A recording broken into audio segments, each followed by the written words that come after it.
은혜로운 찬양 진심으로 감사드립니다. 우리 할렐루야 찬양대 그리고 우리 모든 한길의 성도님들 이 안에 예수 닮는 성도님들 되기를 소망합니다. 기독교 뉴스 매체인 뉴스앤조이에서 기독교인인 당신은 왜 개신교를 싫어하십니까? 이런 질문을 가지고 설문조사를 한 적이 있습니다. 그러니까 교회 다니는 사람한테 교회가 왜 싫습니까?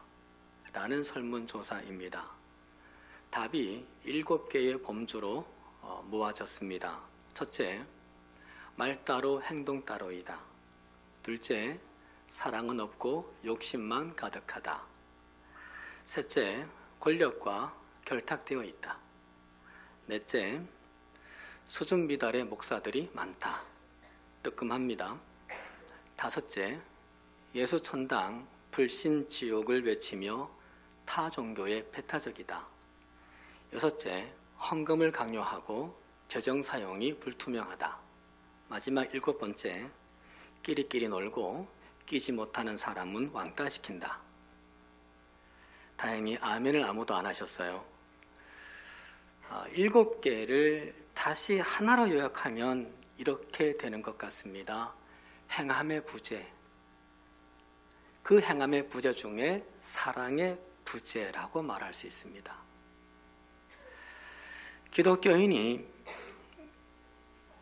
교회를 싫어하는 이유, 교회에 다니는 사람이 개신교를 싫어하는 이유는 메시지가 문제가 아니라 메신저가 문제였고, 기독교 교리가 문제가 아니라 생활의 내용이 문제였다는 분석이죠. 물론 모든 성도들이 또 모든 목회자가 다 그런 것은 아닐 겁니다. 그러나 이 지적들을 부인할 수도 없는 게 교회의 현실 주소라는 게 슬픈 일이죠. 이런 시대적인 상황을 개진하고 싶은 마음은 저 또한, 그리고 한국교회 교육자들, 그리고 모든 성도님들이 간절히 바라는 바입니다. 그런 차에 2020년도 교회 표어를 행함과 진실함으로 사랑하자 정하게 되었습니다. 비기독교인이 좋아하고 존중하는 그런 교회들, 그리고 기독교인도 행복하고 자부심을 갖는 그런 교회들 만드는 일에 우리 한길교회가 조금이나마 일조를 했으면 하는 바람에서입니다. 사랑의 사도라 불려지는 사도 요한의 편지를 통해서 그 행함의 사랑을 잠시 배워보려고 합니다. 첫째, 사도 요한은 사랑은 명사가 아니다, 사랑은 동사다 라고 말합니다. 오늘 본문에서 말과 혀로만 사랑하지 말고 행함과 진실함으로 하자고 했습니다. 말이나 신용만 하지 말고 실제로 행함으로 사랑하자, 그 사랑이 진실이게 하자고 말합니다. 요한은 예수님의 제자들 중에 가장 오래 산 제자답게 요한복음을 쓰고 요한 1서, 요한 2서, 요한 3서, 요한 계시록까지 썼습니다. 요한이 이 요한복음을 마무리하면서 요한복음 21장 25절에서 의미 있는 마무리를 남깁니다. 예수께서 행하신 일이 이 외에도 많으니 만일 낱낱이 기록된다면 이 세상이라도 이 기록된 책을 두기에 부족할 줄 아노라. 얼마나 기록할 게 많으면 이 말씀을 남겼을까? 이 말씀을 읽을 때마다 감동도 많이 되고 부끄러워지기도 합니다. 33세 인생을 사시면서 참 많은 일도 하셨나 보다. 그 일들이 모두 다 책으로 기록할 만한 의미 있고 가치 있는 소중한 일이었나 보다. 감동이 되면서 56년을 살아온 내 인생인데 누군가 나에 대해서 책을 쓸 때 과연 A4 용지 몇 장이나 나올까? 부끄러워지고요. 더불어서 예수께서 행하신 일이라고 얘기를 했어요. 예수께서 하신 말이 아니라 예수께서 하신 일이라는 거죠. 주님은 당신이 하신 말씀이 10이라면 당신의 하신 일은 100 정도 되는 거예요. 반대로 저를 생각할 때 나는 실천은 10이고 말과 설교는 100이라는 게 부끄러워지죠. 근데 요한이 이렇게 요한복음을 의미 있게 끝을 맺은 후에 10년쯤 지났을 때에 요한 1서, 요한 2서, 요한 3서를 다시 씁니다. 복음서를 다 끝냈는데도 다시 붓을 드는 이유가 뭐였을까요? 못다한 말이 있었다는 얘기입니다. 뭔가를 더 보충하고 싶어서였겠죠. 그것이 무엇이었느냐? 바로 사랑이었습니다. 요한 1서로부터 3서까지 전체 7장이 되는데 이 7장에 사랑이라는 단어를 62번이나 씁니다. 어마어마하게 사랑 타령을 했습니다. 사실 요한은 요한복음을 쓰면서도 이미 사랑에 대해서 다른 복음서 저자들보다 많이 강조를 했었습니다. 특별히 예수님께서 제자들의 발을 씻기신 적이 있는데 사복음서 중에 요한만 이걸 씁니다. 먼지로 뒤덮여진 제자들의 발을 씻기셨죠. 그때 당신을 팔아 넘길 가룟 유다의 발도 빼먹지 않으십니다. 그리고는 요한복음 13장 14절에서 이렇게 말씀을 하세요. 내가 주와 또는 선생에 대하여 너희 발을 씻었으니 너희도 서로 발을 씻어주는 것이 옳으니라. 주님은 우리에게 감동만 받으라고 하시지 않았어요. 주님은 우리에게 큐티만 하라고 하지 않으셨어요. 주님은 우리에게 설교만 하라고 하시지 않으셨어요. 너희도 씻어줘라. 아픔도 씻어주고 슬픔도 씻어주고 괴로움도 씻어주고 더 나아가 허물도 씻어주고 더러움도 씻어주는 사랑으로 섬겨라 하셨습니다. 사복음서 저자들 중에 유독히 사랑을 많이 강조한 사람이 요한입니다. 그리고는 뒤이어 이렇게 말씀을 하세요. 새 계명을 너희에게 주노니 서로 사랑하라. 내가 너희를 사랑한 것 같이 너희도 서로 사랑하라. 새 계명을 주십니다. 모세의 계명보다 뛰어난 새로운 계명을 하는 주님께서 주셨습니다. 그것은 무엇이냐면 서로 사랑하라였습니다. 요한이 이렇게 충분히 사랑을 강조했습니다. 요한복음에서. 근데 그리고 나서 10년쯤 뒤에 요한 1, 2, 3서를 다시 쓰면서 사랑 타령을 하는 겁니다. 사랑은 아무리 강조를 해도 부족한 것이었기 때문입니다. 사도 요한의 그 사랑 타령은 말로만이 아니었습니다. 행함으로 실제로 사랑이 있었습니다. 예수님께서 십자가에 달려 돌아가신 이후에 홀로 남으신 예수님의 육신의 어머니 마리아를 평생에 사도 요한이 모셨습니다.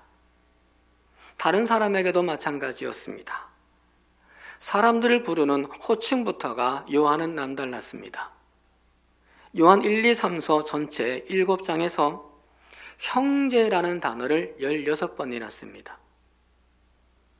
교인들을 형제, 자매라고 부른 겁니다. 당시에 교회 안에는 다양한 계층이 있었습니다. 주인도 있고요, 노예도 있었습니다. 친로마적인 성향에 있는 사람과 반로마적인 정치성에 있는 사람이 있었습니다. 유대인도 있었고 이방인도 있었습니다.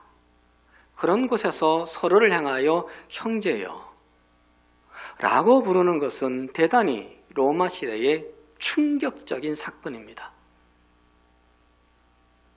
11절에서 요한이 말하죠. 우리는 서로 사랑할지니 이는 너희가 처음부터 들은 소식이라.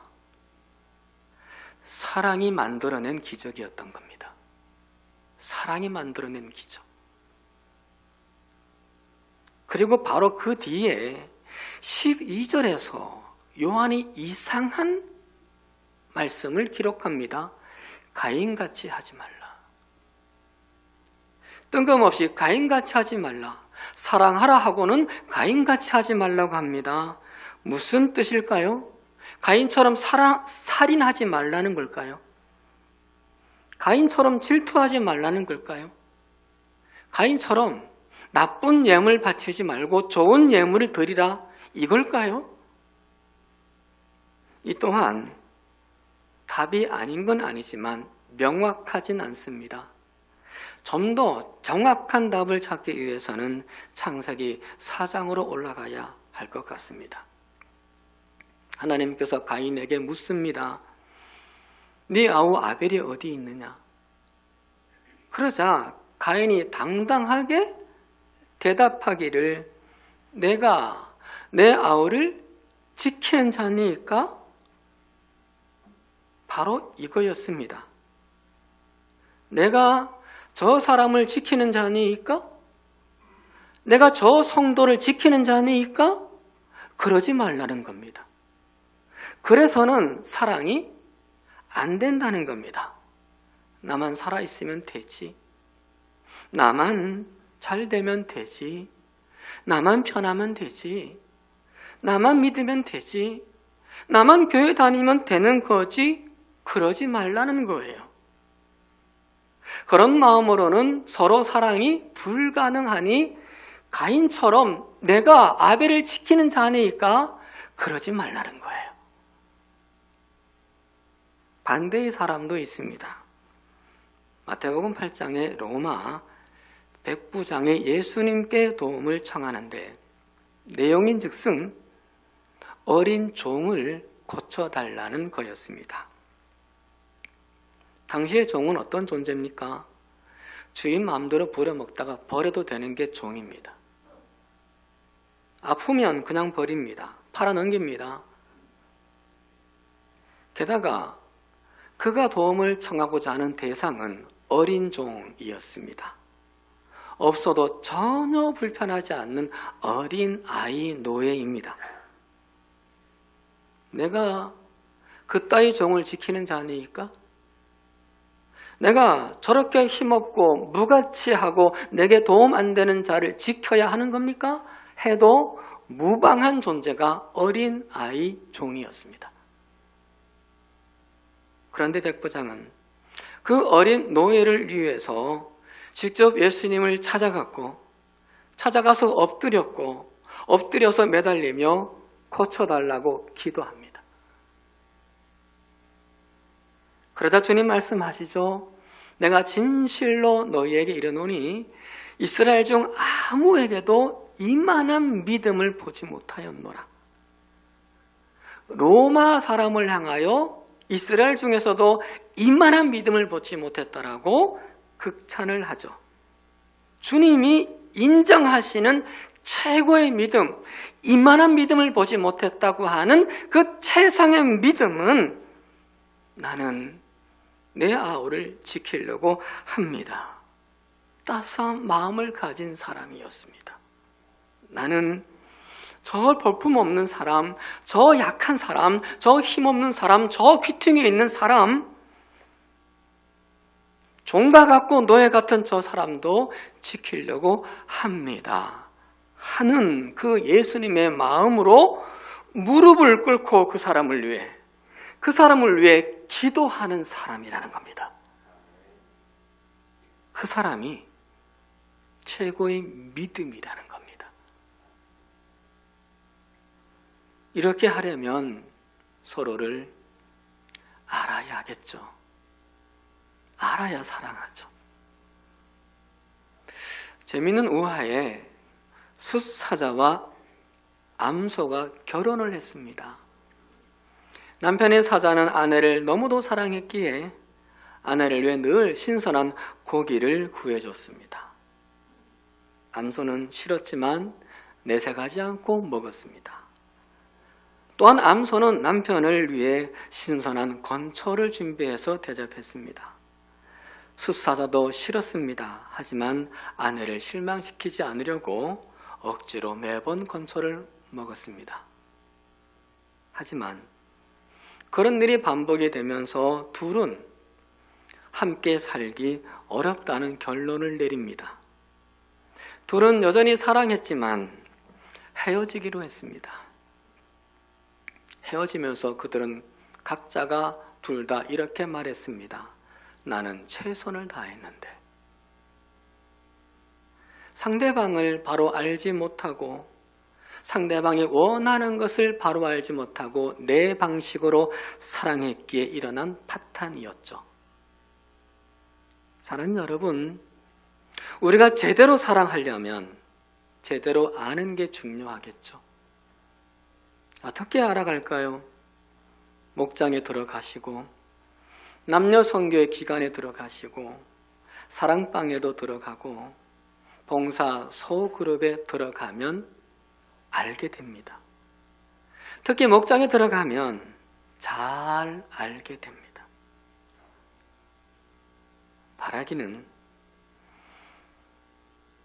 우리의 작은 그룹과 그리고 목장들을 통해서 서로를 제대로 더 알아가는 이 한 해, 아는 대로 또한 서로를 사랑으로 섬기는 이 한 해, 그 한 해가 될 수 있기를 소망합니다. 두 번째 사도 요한은 사랑은 영적인 문제라고 합니다. 사랑이 되지 않으면 단순히 사람과의 문제만은 아니다. 성격의 문제만도 아니다. 감정의 문제만도 아니다. 상처만의 문제도 아니다. 물론 그것들이 연결은 되지만 본질적으로 깊이 연결되는 것은 영적인 것이다 라고 말합니다.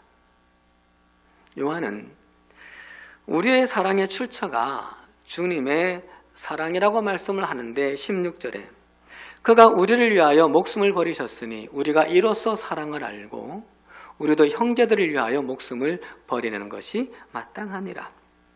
자, 이로써 우리가 사랑을 알고라고 했어요. 그러면 이것이 뭔가요? 이것이 뭡니까? 그 앞에 있는 내용이죠. 내가 무시하고 내가 배신하고 우리가 침뱉고 우리가 주먹질했던 그 예수, 그분께서 그런 우리를 위하여 자기 목숨을 버리신 예수님 사랑입니다.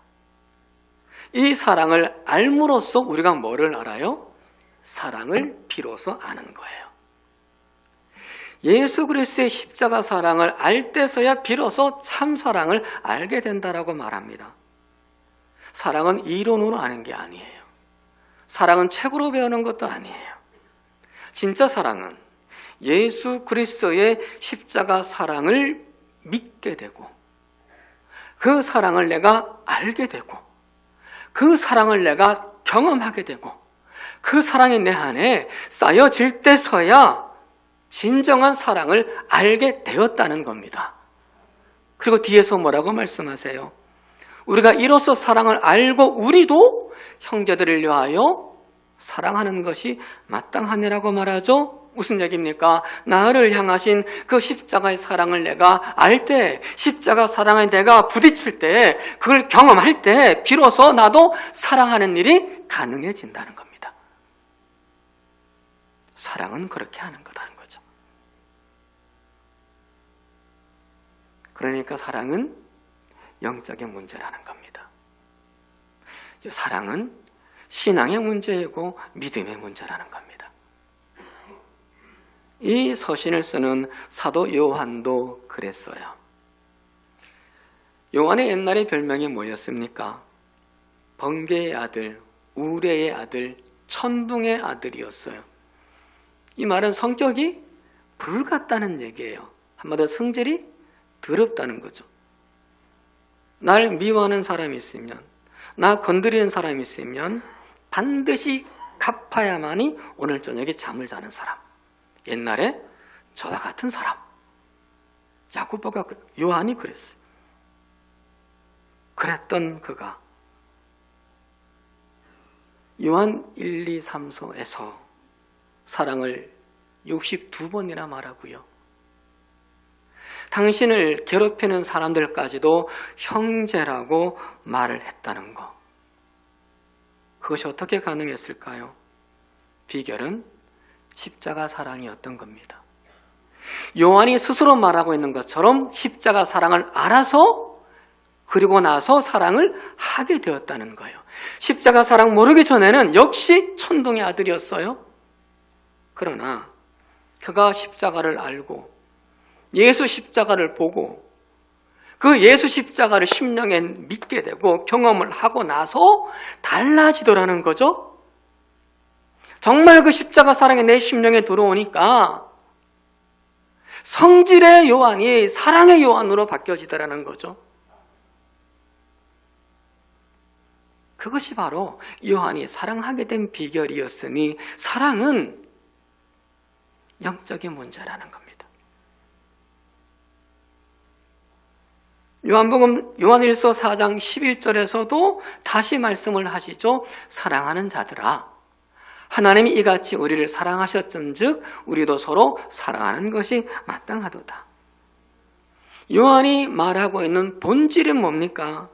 우리가 하나님처럼 사랑해야 한다는 게 아니고요. 우리가 예수님을 믿으면 십자가 사랑을 알면 우리 모두 다 하나님처럼 사랑하게 될 거라는 거예요. 사랑해야 한다라는 의무보다는 사랑하게 될 거라는 소망을 우리한테 얘기를 해줘요.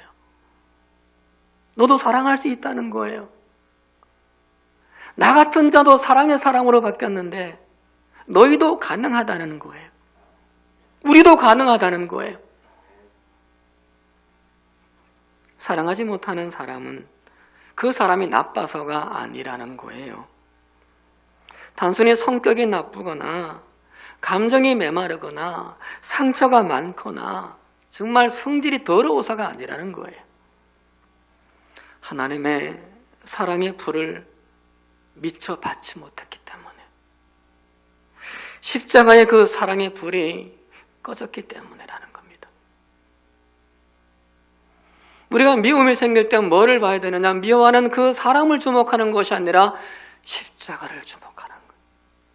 요한의 말대로라면 그분을 묵상하는 거예요. 그래야 미움이 사라지지, 그 사람을 아무리 주목해봐야 미움은 사라지지 않는다는 거예요. 해서 요한일서 4장 8절에서 사랑하지 아니하는 자는 하나님을 알지 못하나니 이는 하나님은 사랑이십니다. 하나님이 사랑이신데 사랑하지 않는 것은 하나님을 모르는 것과 진배 없다라고까지 얘기를 하죠. 생각나는 사람이 있습니다. 12월 중에 새벽기도 때 잠시 말씀을 드렸던 고 김진욱 선교사님이십니다. 2016년도에 터키 선교사로 파송을 받으셨습니다. 시리아 난민과 쿠르드족에게 복음을 전하던 중에 작년 11월 19일 이슬람 괴한으로 추정이 되는 괴한에게 칼에 찔려 순교합니다. 심장에 수차례 칼에 찔렸어요. 딸이 태어나기 4일 전이었어요. 인천 강화에서 장례가 치러졌는데 사모님께서 그 남편의 유골을 들고 터키로 들어가서 남편이 미처 다 하지 못한 선교를 할 거라고 했어요. 그러자 불교 신자인 친정 어머니가 사모님을 긋고 뜯어 말립니다. 도대체 어떻게 그럴 수 있냐? 도대체 넌 왜 그러느냐? 그러자 사모님이 눈물을 흘리면서 이렇게 대답을 했어요. 엄마, 내 안에 예수님 사랑이 있어. 내 안에 십자가 사랑이 흘러서 그래. 나도 어떻게 못해. 남편을 죽게 한 그 집단의 사람들을 생각하면 천부당 만부당입니다. 논리적으로 생각하면 불가능한 일입니다. 사람의 힘으로는 될 수 없는 겁니다.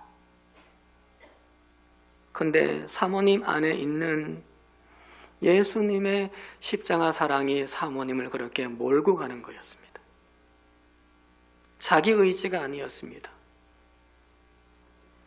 이 안에 살아 움직이는 예수 그리스도의 보혈에 그 사랑이 그분을 몰고 가는 거였어요. 사람들 생각보다 예수님 생각을 더 하게 됐어요. 덜 논리적이고 더 사랑하기로 했어요. 사람의 힘이 아닌, 내 의지, 내 성격의 힘이 아닌 십자가에 달리신 예수님의 사랑의 힘으로 해보기로 한 거예요.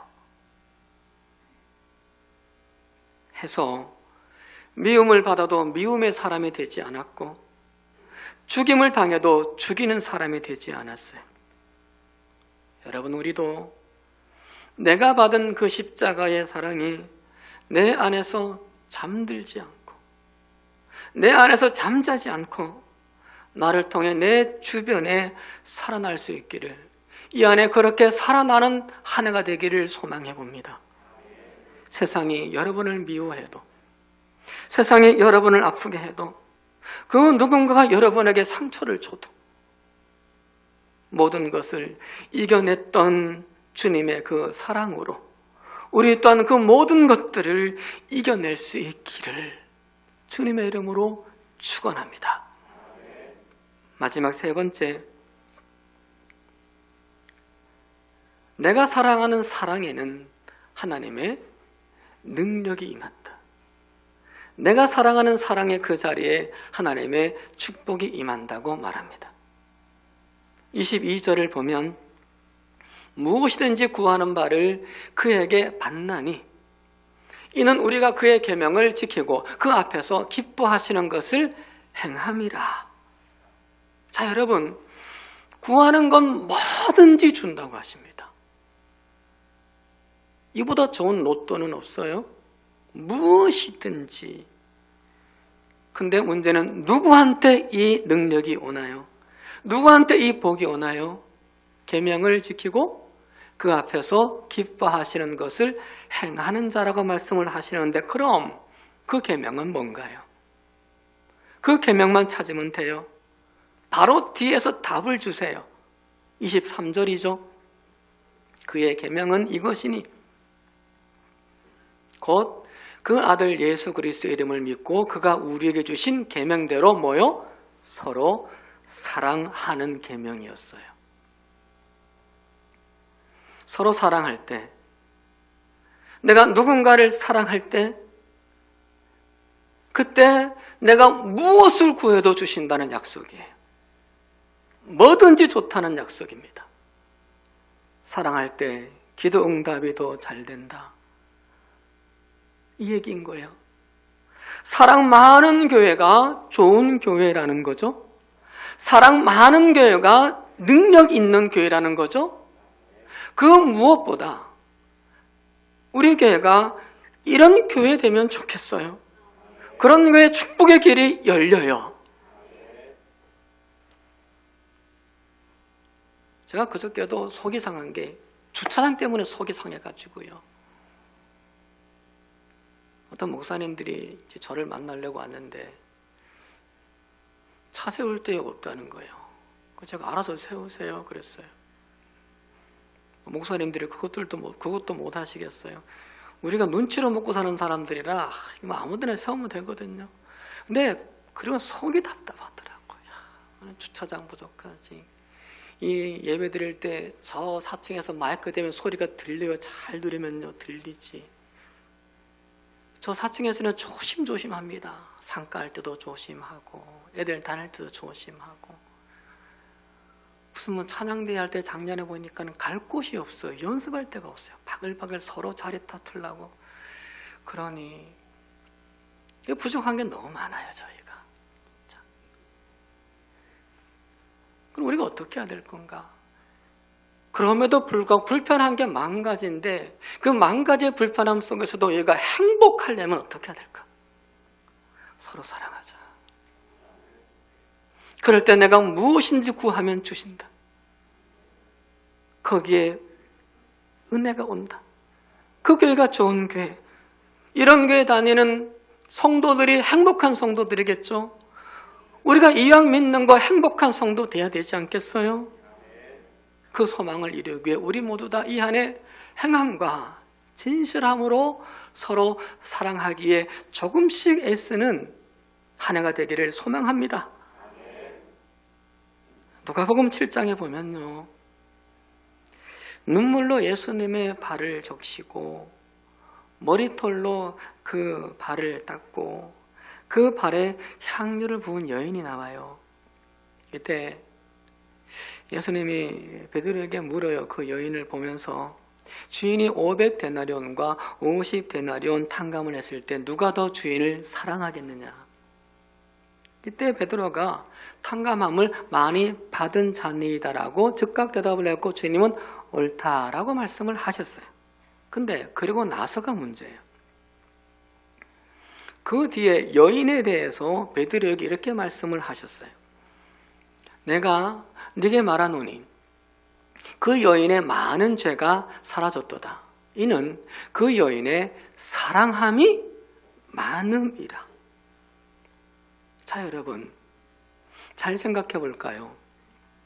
이 여인이 탕감함을 받았기 때문에 사랑을 한 것이 아니라 사랑했기에 죄를 탕감받았다고 말씀을 하세요. 그리고는 여인에게는 이렇게 말씀하셨어요. 내 믿음이 너를 구원하였으니 평안히 가라 축복하셨어요. 자, 여러분 조금 전에는요, 탕감받은 양만큼 사랑하는 거라고 하셨잖아요. 근데 지금은 완전히 거꾸로 사랑한 만큼 탕감받고 구원받는다고 말씀을 하세요. 어느 게 옳아요? 탕감한 만큼 사랑하는 게 옳은가요? 아니면 사랑한 만큼 또 탕감받는 게 옳은가요? 주님 말씀이니까 둘 다 옳겠죠. 근데 중요한 건 탕감받은 양만큼 사랑하는 것보다, 그것보다 탕감받기 전에 사랑하는 여인을 칭찬하시고 축복하시면서 평안히 가라 했던 것이 중요한 거예요. 무슨 얘기냐? 둘 다 옳으나 탕감받았으니 사랑하는 것은 마땅한 겁니다. 그래야 되는 겁니다. 하지만 탕감받기 전에 먼저 사랑하는 것은 칭찬받을 일이라는 거예요. 복받을 일이라는 거예요. 바로 그런 자에게 죄 사함을 선언하셨고 구원을 선언하셨고 축복을 주시면서 평안히 가라고 선언하셨어요. 탕감받았기에 그만큼 사랑하는 것은 마땅한 나의 본분이지만 탕감받기 전에 내가 먼저 사랑하는 것은 복받는 길이다. 사도 요한도 주님과 같은 생각이었어요. 요한삼서 1장 2절에서 유명한 말씀을 요한이 남깁니다. 사랑하는 자의 내 영혼이 잘됨같이 내가 범사에 잘되고 강건하기를 내가 간구하노라. 자, 영혼도 잘되고 범사도 잘되고 몸도 강건하고 이보다 더 좋을 순 없는 복이에요. 그래서 사람들마다 암송하며 애송하는 말씀이고 그렇게 되기를 사모하면서 가게나 그리고 집에 액자로 다 걸어놓는 말씀이에요. 근데 이 말씀 누구한테 주신 말씀이던가요? 액자에 걸어놓은 그 사람에게 주시는 말씀이던가요? 아닙니다. 가이오라는 사람한테 줬어요. 요한 3서는 가이오 개인에게 보내는 편지였거든요. 그럼 가이오는 어떤 사람이었나요? 어떤 사람에게 그만한 복을 선언하시나요? 요한 3서를 보면 나그네를 잘 섬겼던 사람이에요. 행함과 진실함으로 사랑했던 사람. 행함에 사랑이 있으나 바라는 게 없는 사람. 사랑하는 여러분, 이 한 해 행함과 진실함으로 사랑하자는 표 아래 모인 우리 한길의 모든 성도님들, 또 이 예배에 나오시는 모든 분들에게 이 복 임하기를 축복합니다. 말씀을 마치렵니다. 혹시 이 사진 기억하실런지요?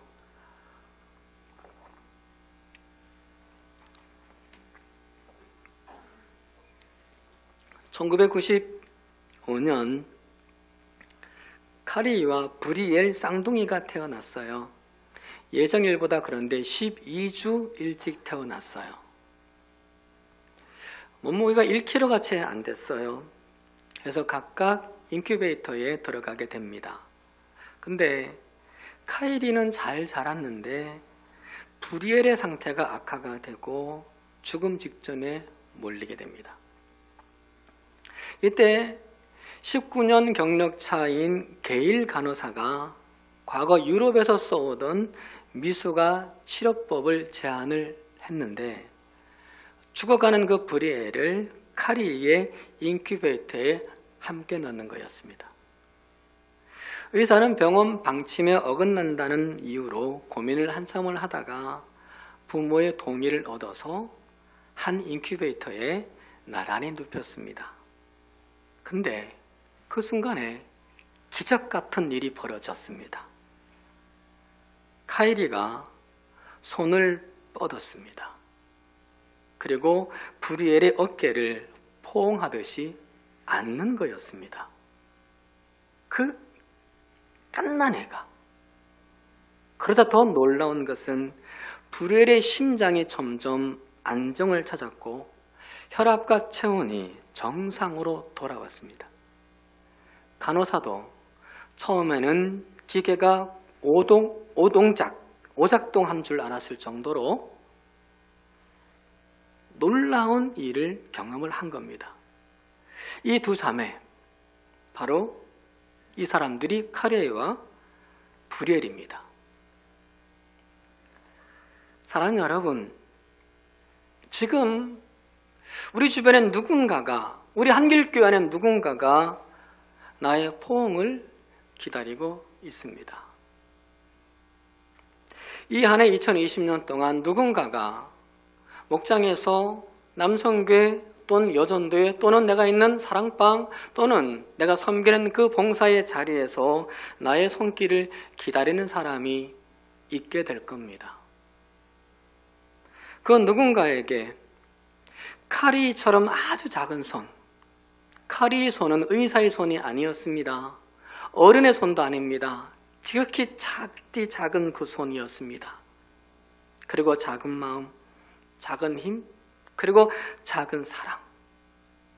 그 사랑으로 이 한 해 섬겨보지 않으실래요? 바로 그곳에 하나님의 기적이 오니까요. 생명을 주관하시는 분은 하나님이시잖아요.